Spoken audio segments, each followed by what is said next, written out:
So this is how you can use the Google Authenticator app. So I'm right here in the Google Authenticator app, and now I'm going to show you how to use these codes if you're feeling a bit lost. So here you basically get verification codes using two-step verification. Now what is two-step verification? Well, whenever you're trying to log into an account, let's say your Gmail account, you're trying to log into it, you're going to need two-step verification or a code that will be sent to you in order to log into that account. What this does is basically it enhances your security.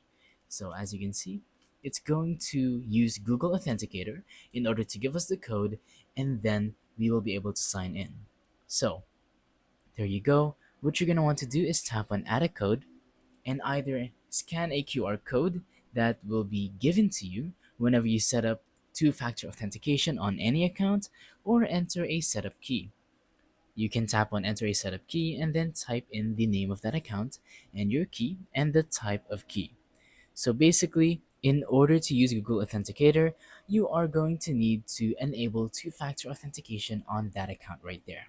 So once you enable it, it's going to give you a code. You're gonna want to tap on add a code, and then tap on scan a QR code, because usually there is a QR thing that you're gonna have to scan, and it's going to be put into your Google Authenticator. Then you will have an easy way to enter your two-factor authentication without having to do all that hassle. So yeah, that's pretty much it. That is how you can use Google Authenticator. Thank you for watching. Don't forget to leave a like, subscribe, and let us know in the comments down below if the tutorial works or if you have any questions. Thank you and goodbye.